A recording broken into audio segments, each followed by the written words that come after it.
The moment I saw my cabin door slowly swinging open on the security footage, I knew someone had taken the bait.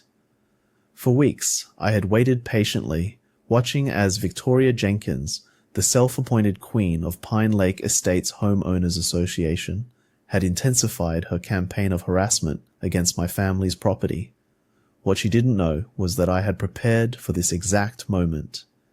Every creaking floorboard, every malfunctioning appliance, and every coincidental power outage had been meticulously planned for her special visit. The security camera captured her triumphant smirk as she strolled inside, with her designer heels clicking against my grandfather's hand-laid hardwood floors. She had no idea she was walking into a perfectly legal trap, 5 months in the making. My story begins, like many others, with inheritance and nostalgia.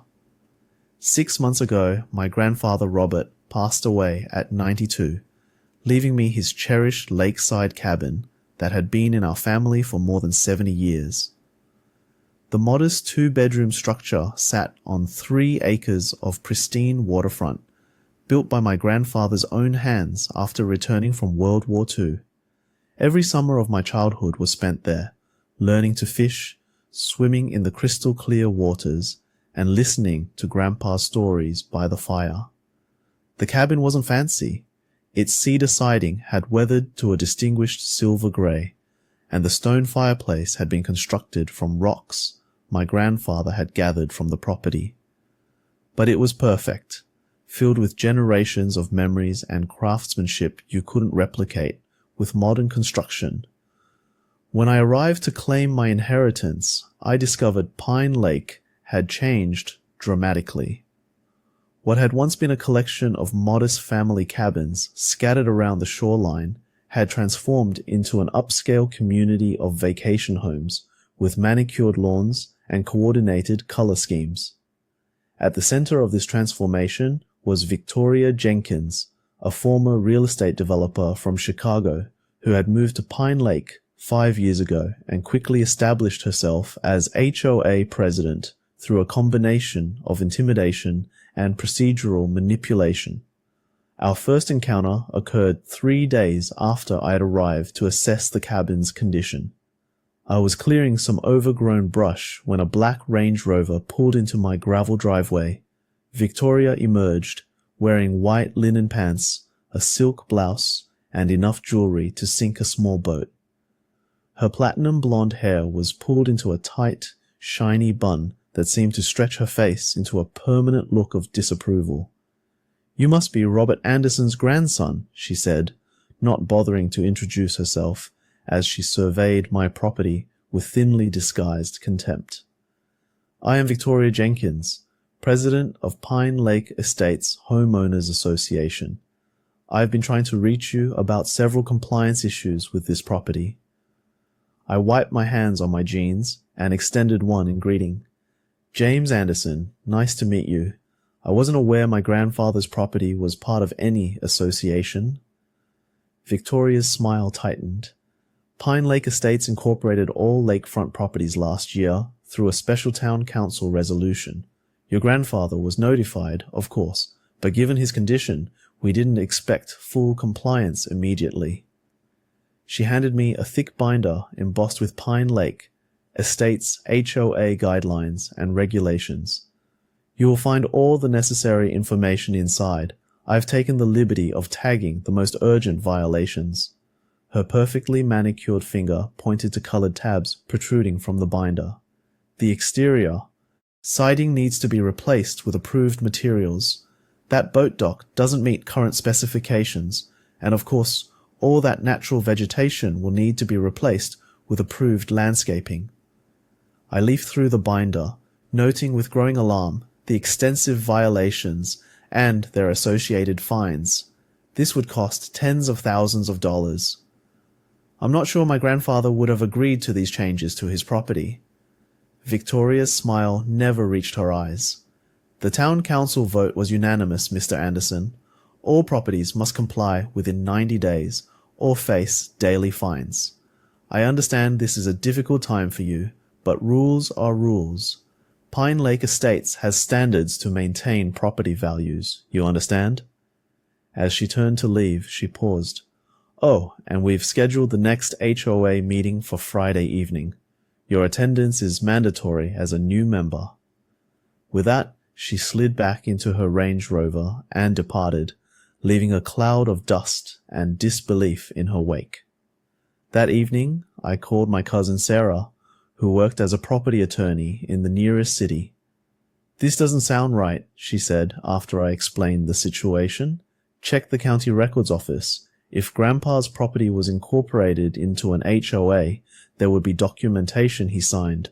Without his consent, they can't just absorb his private property. The next morning, I drove to the county offices and spent hours poring over property records. What I discovered confirmed my suspicions. My grandfather's parcel had been specifically excluded from the HOA incorporation due to its historical status. There was even a notation about my grandfather's refusal to join, citing the property's heritage designation. Victoria had lied, betting that I wouldn't check the records or challenge her authority. I also discovered something far more interesting. The original survey maps showed that a small but significant portion of what was now the HOA's clubhouse and marina had been built partially on land that still belonged to my grandfather's estate. It seemed Victoria's predecessor had quietly encroached on our property during construction, assuming my aging grandfather wouldn't notice or complain. Armed with this knowledge, I attended Friday's HOA meeting, where Victoria presided like a queen, holding court. About 30 homeowners filled the clue either bored or intimidated. Victoria stood at the podium in a designer dress that probably cost more than my monthly salary, flanked by her executive committee, Walter Simmons, a retired banker who served as treasurer, and Margaret Chen, a timid woman who barely spoke, but dutifully recorded minutes as secretary. Before we begin our regular agenda, Victoria announced, I'd like to introduce our newest member, James Anderson, who has inherited the Anderson property on the North Shore. All eyes turned to me. We're expecting full compliance with our regulations within 90 days. Isn't that right, Mr. Anderson? I stood, feeling the weight of everyone's attention. Actually, I've been reviewing the property records, and it seems there's been a misunderstanding. My grandfather's property was specifically excluded from the HOA's incorporation last year. I have the documentation right here. I held up the folder containing the county records. Victoria's smile froze. That's impossible. The town council vote was unanimous, she insisted. For properties that consented, yes, I replied. But my grandfather's parcel received a historical designation exemption. I approached the podium and placed the documents on the table. These are the official records showing the exclusion. Victoria barely glanced at them. These must be outdated. I'll have our attorney review them. Until then, we'll proceed as planned with the compliance schedule. An older man in the back row raised his hand. Could we see those documents? If there's an exemption, might affect other properties too. Victoria's voice sharpened. Harold, we're following the agenda. The board will review any documentation privately and make an appropriate determination. She shuffled her papers, moving on to new business. The meeting continued, but I noticed several homeowners watching me with newfound interest. As we broke for refreshments afterward, a few approached me discreetly. Harold Mackenzie, the man who had spoken up, shook my hand firmly. Your grandfather was a good man, lived by his principles. These HOA vultures have been picking at his property for years, waiting for him to give in, or... He didn't finish the sentence. I'm glad you're standing your ground. A middle-aged couple introduced themselves as the Patels. Victoria threatened to fein us for our garden last month, Mrs. Patel whispered, said our vegetables were unsightly and reduced property values. We had to remove them. Over the next hour, I heard similar stories from at least 6 different homeowners. Excessive fines for minor infractions, selective enforcement of rules, and a pattern of pushing out long-time residents to make way for luxury developments. Most troubling were the whispers about Victoria's connections with a development company called Lakeview Properties, a company she reportedly still held significant shares in, despite claiming to have divested when she became HOA president. As I was leaving, Victoria intercepted me in the parking lot. All pretense of courtesy had vanished from her voice. "I don't know what you think you're doing, but this community has standards. That eyesore of a cabin either comes into compliance or you'll regret it." Her perfect veneers flashed in what might generously be called a smile. "Things happen to properties around here. Vandalism, break-ins. It's so unfortunate, especially to vacant buildings." The threat couldn't have been clearer if she'd written it on her business card. Over the next few weeks, Victoria's intimidation campaign intensified. Citations for violations appeared on my door daily: excessive vegetation, unapproved exterior color, non-compliant dock structure. Each came with increasingly steep fines. When I removed them, new ones appeared the next day.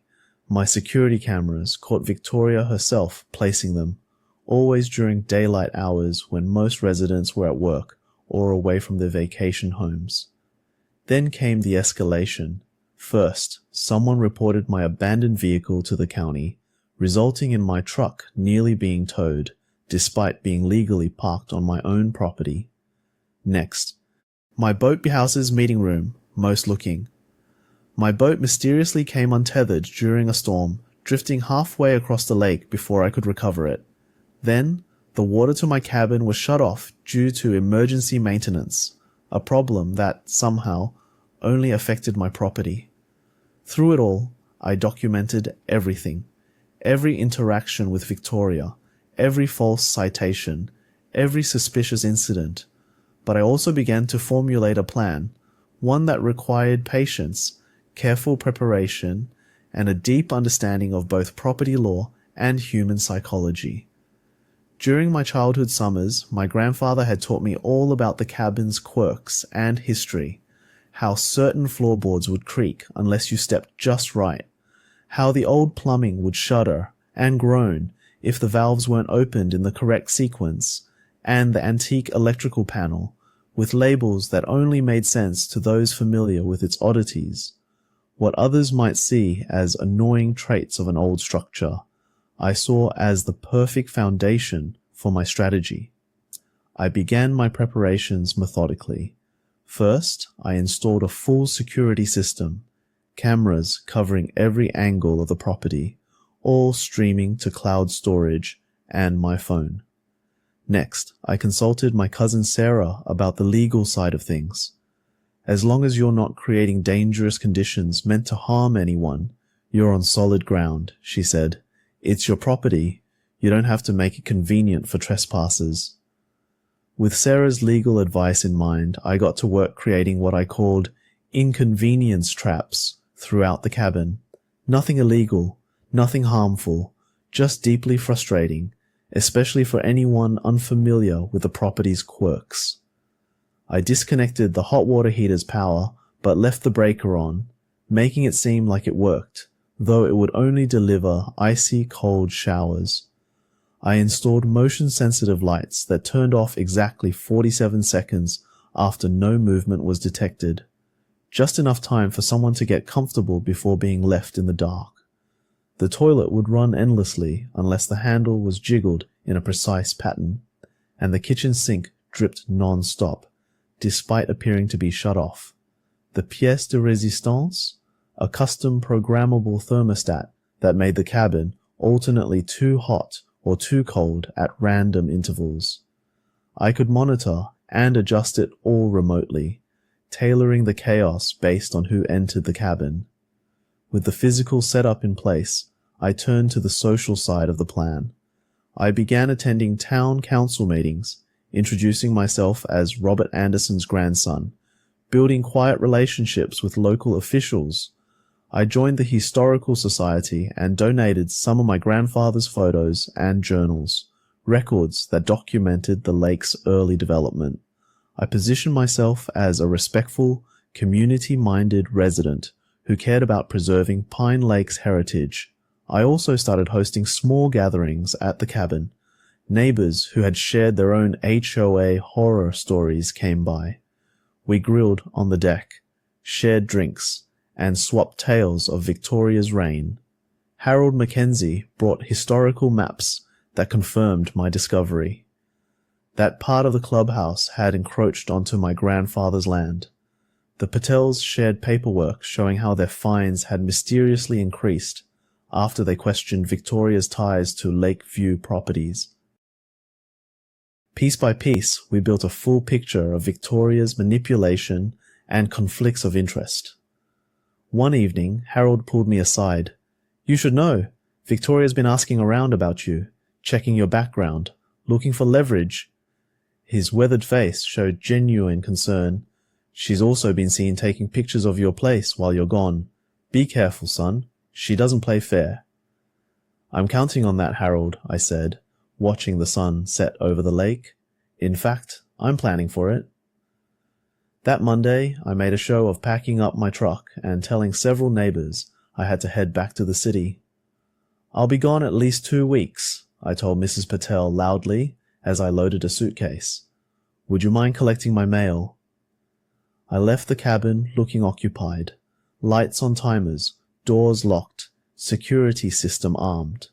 What Victoria didn't know was that I was staying just 2 miles away at Harold's guest house, with a perfect view of my cabin's live security feeds on my laptop. Based on her previous behavior, I figured it would take 3 to 5 days before she made her move. It only took 2. On Wednesday evening, my phone buzzed with a motion alert from the front door. The feed showed Victoria approaching, with Walter Simmons, the HOA treasurer. She tried the doorknob, found it locked, then pulled a key from her purse. I sat up straighter. Where had she gotten a key? The answer came moments later when Walter said, "That locksmith did good work," confirming my suspicion. They had commissioned an unauthorized copy. Victoria entered first, with Walter following nervously. "Are you sure we should be doing this?" he asked, his voice picked up perfectly by my hidden microphones. "Relax, Walter. We're conducting an official HOA inspection after receiving complaints about possible code violations.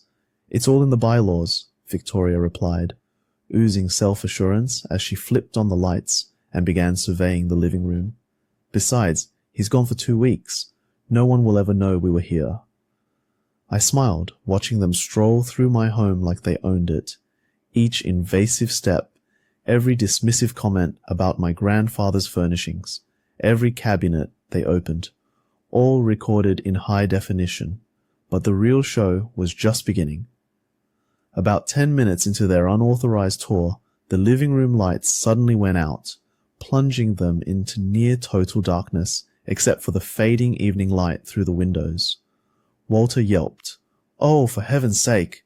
Probably this ancient wiring," Victoria muttered, pulling out her phone and switching on the flashlight. "Where's the breaker panel?" They fumbled their way to the kitchen, where Victoria found the panel and reset the breaker. The lights came back on. "Let's hurry up," Walter said. "I don't like this." They continued their so-called inspection, making notes on a clipboard. Victoria seemed especially disdainful of my grandfather's handmade furniture. "All of this has to go," she declared. "It's a fire hazard, and an eyesore." When they reached the bathroom, the next trap sprung. Victoria turned on the shower to test the water pressure, and a blast of ice-cold water soaked her silk blouse. "What the hell?" she shrieked, fiddling with the hot water knob again, still cold. "Maybe the water heater's broken," Walter offered. Victoria scowled. "This whole place is a disaster. We should condemn it as uninhabitable." She scribbled more notes as they pressed on. The thermostat kicked on next, rapidly heating the cabin to an uncomfortable level. When Victoria tried to adjust it, the digital display went blank. As they entered my grandfather's study, the toilet from earlier began running non-stop, adding an irritating background noise that quickly grew unbearable. "This is ridiculous," Victoria snapped. stomping back to the bathroom to jiggle the handle, unsuccessfully. How does anyone live like this? By now, they'd been inside the cabin for over 40 minutes, plenty of time to capture extensive evidence of trespassing, illegal entry, and unauthorized inspection. But the pièce de résistance was still to come. Victoria led Walter to the kitchen, muttering about my non-compliant vintage appliances. When she opened the fridge, it triggered a silent alarm I had installed, one that activated the automatic locks on all exterior doors with a loud click. Walter spun around. What was that? Victoria rolled her eyes. Probably just the house settling. This place is falling apart. She kept making notes, completely unaware they were now locked inside. 15 minutes later, they tried to leave, only to discover the doors wouldn't budge. It's stuck, Victoria said, yanking on the front door. Walter tried the back, then shouldered the front. Same result. They're both locked, somehow. That's impossible. We didn't lock them, Walter said, growing alarmed. Victoria's mask finally slipped. She pulled out her phone. I'm calling Frank. He'll bring tools. That's when the final phase of my plan kicked in. A legally purchased cellular signal jammer, installed for privacy protection, now silently active. Her phone showed no service. This is ridiculous, she hissed, her polished calm unraveling. Try the windows. But all the first-floor windows were secured with child safety locks. Not enough to trap someone in a real emergency, but enough to require effort, risk damage, and maybe ruin Victoria's designer outfit. As I watched them grow increasingly frustrated, I decided they'd had enough. I remotely disabled the locks, timing it just as Victoria gave the front door another hard pull. The door flew open, and she stumbled backward into Walter. Both went tumbling onto the porch in an ungraceful heap, just as Harold Mackenzie happened to drive by, towing his fishing boat. He slowed, then came to a full stop, raising an eyebrow at the strange sight of the HOA president and treasurer scrambling to their feet outside my cabin, stood and faced the crowd, letting a moment of silence settle before I spoke. My name is James Anderson. I'm the legal owner of the North Shore Drive property, passed down to me by my grandfather, Robert Anderson, one of Pine Lake's earliest residents. I'd like to clarify a few things. Victoria shifted in her seat, clearly bracing for a confrontation. I met her gaze briefly before turning back to the room. First, I said calmly, I was out of town for 2 days, not 2 weeks, as some may have assumed. During that time, my cabin was secured, with no one authorized to enter. Murmurs rippled through the room. Second, I continued, any suggestion of an exterior inspection by the HOA is not only false but legally questionable. My security system, which records everything with time-stamped cloud footage, captured Ms. Whitaker and Mr. Simmons entering my locked cabin using a key that I did not provide, inspecting the interior of my private residence without notice, permission, or cause. Now the room was fully quiet. I have high-definition video, complete audio, and time logs of their unauthorized actions. Actions which include disparaging my family's property, tampering with fixtures, and attempting to fabricate a safety concern based on conditions they deliberately triggered. Victoria tried to interject. We were acting in good faith. I'm not finished, I said, more firmly now. What you did was illegal. It was a violation of privacy, of HOA boundaries, and of basic human decency. Council President Bill Harkins held up a hand. Let him finish, Ms. Whitaker. I nodded in thanks and continued. I have already spoken with legal counsel. Unless the HOA wishes to face a lawsuit for unlawful entry, I suggest we discuss something more productive, like reviewing how certain HOA officers are using their positions for personal vendettas, financial gain, and intimidation. Gasps and murmurs filled the hall. People were shifting in their seats, exchanging looks. Harold caught my eye and gave a slow, deliberate nod. I'd also like to submit copies of my video and audio recordings for official review, I concluded. I believe the community deserves transparency and accountability, especially from those in charge. Victoria's face was now pale. Walter, seated in the back, avoided eye contact with anyone. Bill looked stunned but composed. Thank you, Mr. Anderson. This is troubling. We will absolutely review the materials and determine the appropriate course of action. In the meantime, I move to suspend any further discussion of code violations on the Anderson property pending an independent review. The motion passed unanimously. As the meeting ended, several neighbors came up to shake my hand, some offering quiet words of thanks, others sharing their own long-held grievances about Victoria and the HOA board. And for the first time since inheriting the cabin, I felt something unexpected, not just relief or even vindication, but hope. Hope that maybe, just maybe, Victoria Whitaker's reign of HOA terror was coming to an end through manufactured code violations and relentless fines. The web she had woven was more than just a matter of policy abuse. It was a campaign of intimidation, greed, and self-enrichment. The fallout was swift. Victoria Whitaker was formally charged with trespassing, conspiracy to commit fraud, and misuse of her elected position. Walter Simmons, while not charged, was removed from his treasurer role and publicly censured for his complicity. The community rallied. Homeowners who had long feared retaliation finally spoke out. Harassed residents came forward with similar stories of harassment, forced compliance, and unreasonable fines. With each new testimony, the myth of Victoria's ironclad authority crumbled. Within a month, an interim HOA board was elected, comprised of long-time residents, small cabin owners, and even a few seasonal homeowners tired of being treated like outsiders. Transparency measures were introduced, fines were audited, and all remaining enforcement actions initiated under Victoria's tenure were paused pending review. As for the disputed land under the clubhouse and marina, the legal process began slowly but steadily, with clear documentation showing that the structures sat partially on my family's land. Negotiations started for either compensation or easement.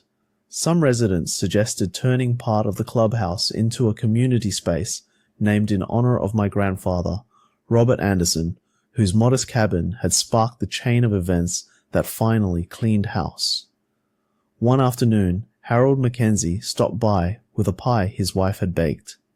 Never thought I'd see the day, he chuckled as we sat on my porch. Victoria gone, the HOA held accountable, and folks actually smiling at meetings. I smiled back, feeling, for the first time in a long time, at peace. My grandfather used to say, sometimes the loudest people are just the most afraid of losing control. I think he was right. Harold nodded, raising his coffee cup in salute, to Robert, and to a better Pine Lake. And with that, the lake shimmered in the late afternoon sun, the air quiet, calm, and finally free. Walter eventually confessed to having knowledge of Victoria's improprieties. He claimed he had been coerced into cooperation. Victoria had threatened to expose his personal financial troubles if he didn't play along. It didn't excuse his actions, but it added another layer to the depth of manipulation she had employed. The property survey confirmed what my grandfather's original records had always shown. Roughly 20% of the HOA clubhouse and 30% of the marina dock had been constructed on land that legally belonged to my family. Instead of demanding their removal, I offered a solution rooted in my grandfather's values. I proposed a long-term lease agreement under which the HOA would pay a modest annual fee to my family's foundation. That money wouldn't go to me directly. It would be used to fund lake conservation efforts and support the restoration of historical properties around Pine Lake. Victoria Jenkins was ultimately charged with breaking and entering, misappropriation of HOA funds, and multiple ethics violations.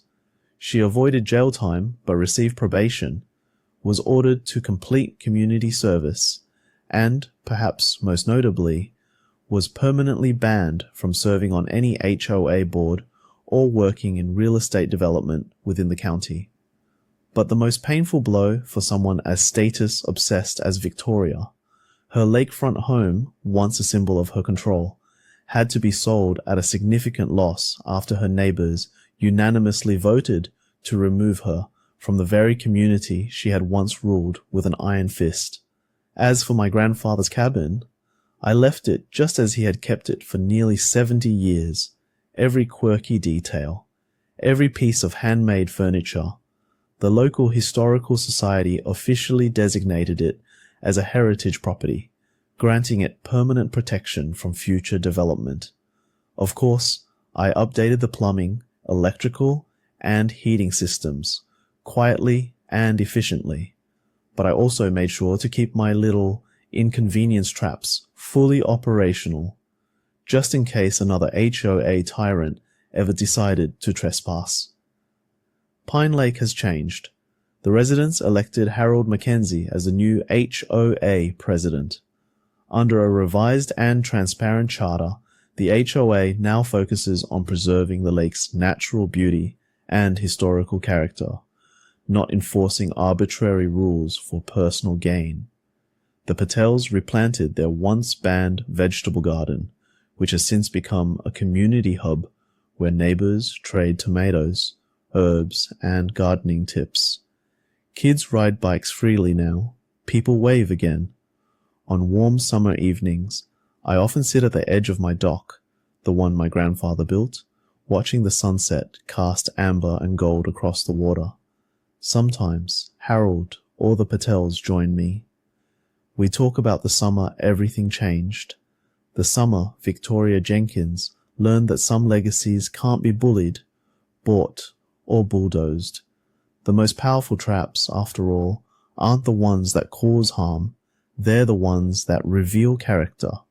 My grandfather taught me that, and somewhere, I like to believe, he's smiling, knowing that his quirky old cabin helped deliver the justice Pine Lake had long deserved.